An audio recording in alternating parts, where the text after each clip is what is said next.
So in this in 4.3, we're going to talk a bit about what do we do if we need to identify some necessarily revisions to the projects.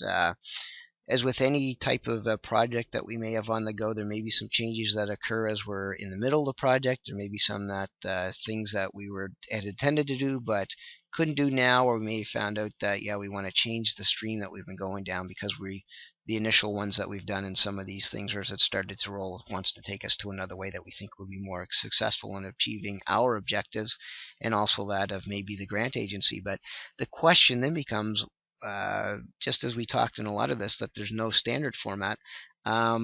Each agency, based on the grant that it's giving, the amount of money it may be contributing to the project, etc., may want or should be involved at different stages as you do revise that project. Remember that grant agency has originally given you money to do a project that you described to them. And you have a bit of a commitment to them from that to do it, but you also have an obligation to deliver on that project. So if there's areas that now the project is going to change significantly in what its objective was, you need to make sure that grant agency is aware of that to some extent, even from whether there be any contractual obligation to do that. There's certainly a bit of a moral obligation, I would say, to do that, and to make sure, as we talked about before, we want to start building our relationship with these grant agencies to help us as we go down the future. So talk to the grant administrator. If there's a significant change or direction that you're going with the project, make sure that they're aware of that. See if they have any concerns with that, and if they do, then talk to them about how you can alleviate some of those concerns, and still how the project will not only meet your needs but also meet their needs and the objectives from what you originally talked about.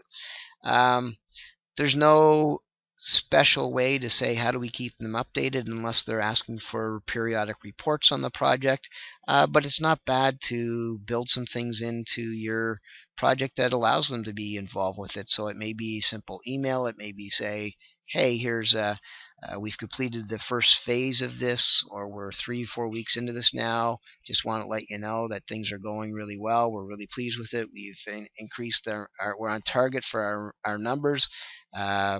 Some of those type of things where we exceeded our expectations to date, whatever it may be. Look at some of those things and find out how do we keep them involved so that they're interested in our project. They'll hopefully be interested in future projects that we do have as we go down the road. The other area is we do have the need to, at the end of the day, to complete and implement the project. So we do have an obligation to do that. So we need to look at, when we do that, it's not it's not we now have the money and it's simply we're going to get it or we can use it however we want. We do have an obligation to complete our project, so make sure that you do that, and make sure once you've completed that as well that you do get whatever necessary reporting to the group back in a fairly quickly and complete and in a timely manner. That'll not only help you with the credibility of getting that information out of your off of your desk or whatever, or if you're the volunteer who's doing it.